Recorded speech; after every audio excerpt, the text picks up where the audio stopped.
just a few really important facts for what we want to break down. One, Rian Johnson was watching the prequels while writing. He's quoted as having said that the prequels he feels like are a neglected part of Star Wars fandom. So while the first one, a lot of people criticized for trying to remake A New Hope, or we'll just say the original trilogy. It's noted that Rian Johnson had the prequels like on his tablet and would often watch them in parts and things like that as he was working on this movie. And I think there are good things and bad things to that, but another important fact to think about is Rian Johnson wrote The Last Jedi before Force Awakens was released. He had not seen the movie, he had only read the script for Force Awakens and took it in that direction. And another fact, the movie is closer on average to prequel length. The Yoda puppet. I'm not gonna yell. Oh, you're fine. Spoilers. Everybody likes to talk about how cheesy. There's no spoilers here. This is for the audience of people who likes to think that they have the last word on The Last Jedi. And you know what? We're not going to either. But I really don't think the conversation is over based on some of the contributions of the reaction to this movie to some polarizing shit going on. Even outside of the realm of movies, just some problematic conflict in the way that people are treating other people. Unfortunately, the debate is not over. And so one of the complaints that I hear is talking about how weird and dislikable Yoda is. I think even Red Letter Media talked about how finicky he acted.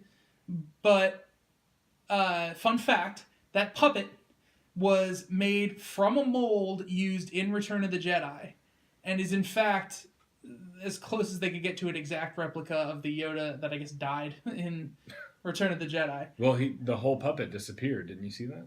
I did.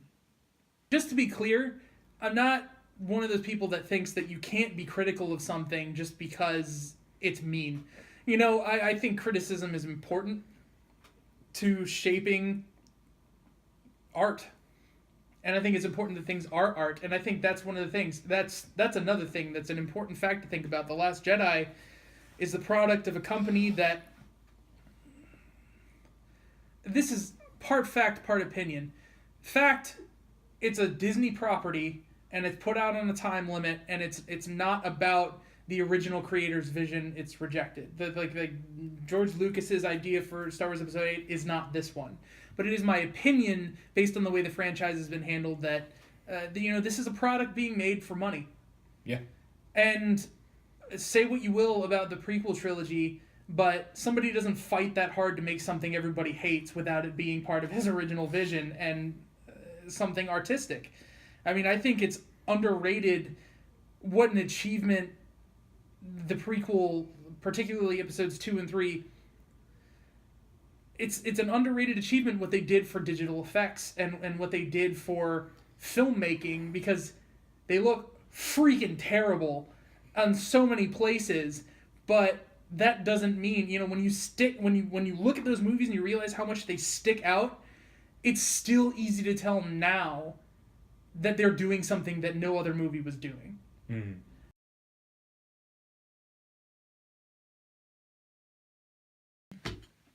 So that was the big one. I think the last couple of things is everyone says that Luke committed suicide.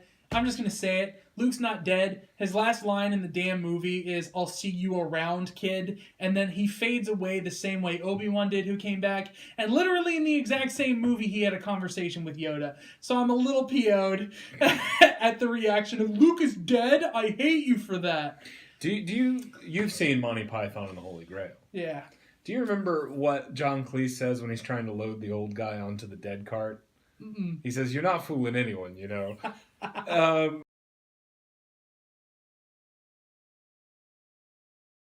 But the other thing is Yoda and the lightning.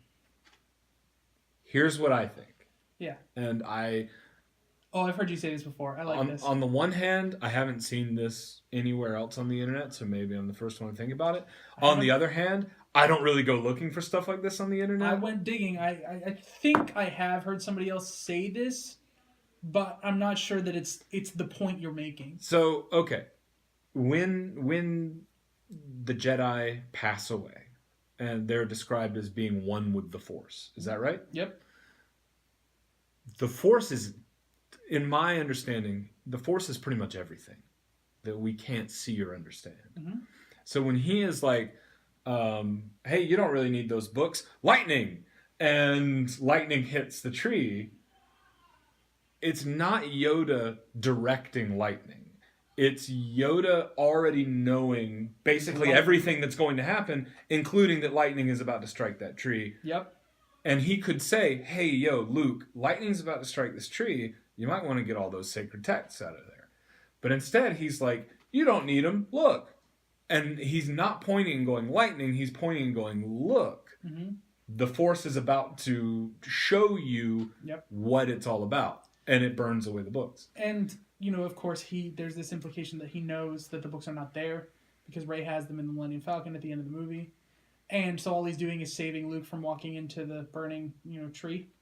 But it's also funny because he, A, doesn't tell Luke that was his purpose, and B, doesn't tell him... Because Yoda's kind of a dickhead sometimes. Yeah, well, hang on. And he doesn't tell Luke that the books are safe. So it's funny because on the one hand, the movie that's trying to talk about how everybody fails, once again shows off that Yoda, after he and Obi-Wan learn how catastrophic it was for him to keep secrets from Luke, just goes and does it again!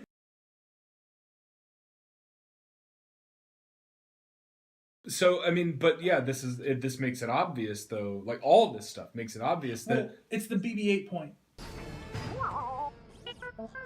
Happy beats here, buddy. Come on. We pulled crazier stunts than this. Just for the record, Commander Dameron, I'm with the droid on this one. Thank you for your support, General. The point was, what you do instead is never use the line because that's what a normal Star Wars movie would do. Yeah. And you never have a lightsaber fight because that's what a normal Star Wars movie would do without thinking about how much sense it would make to have it be part of your story. And you're like, well, I'll have BB-8 say it and so nobody will know. And then they will know and it'll be like a thing.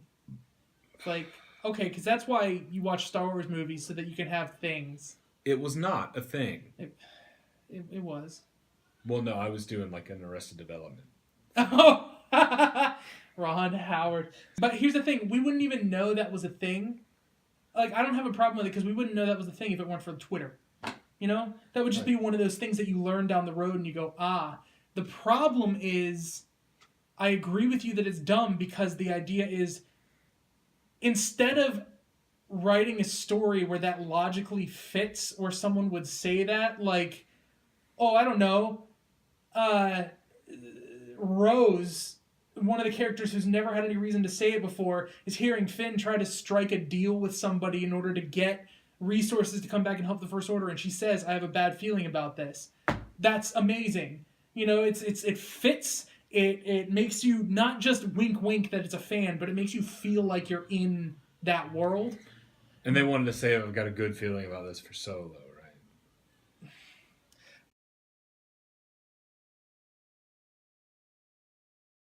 right? But this makes it abundantly clear that, like, all this stuff makes it abundantly clear that from Force Awakens to The Last Jedi to Part 9, this is not a collaborative effort across all three movies. This is... And it could have been. It was at so many different points. If you look back, the original treatment that somebody wrote when they abandoned George Lucas's plans was a 3-movie story that was split across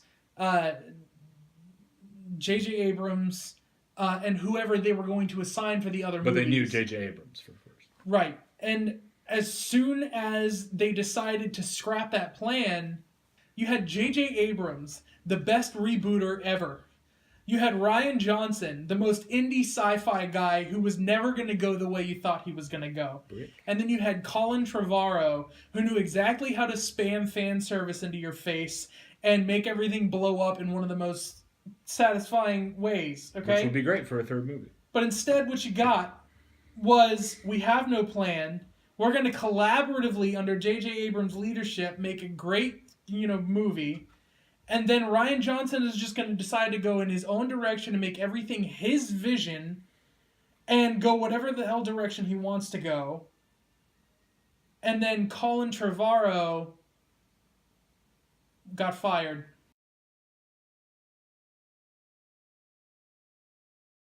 I was going to say, By the way, let me just tell you, The Empire Strikes Back is one of the greatest movies ever made. Not just because it's a flashy sci-fi epic, but also because there's some really great commentary on philosophy and stuff. I'm normally much more articulate, and I'm not now. Yeah, we both are. But no, It's, what I was late. A rubber band. What I was actually going to say is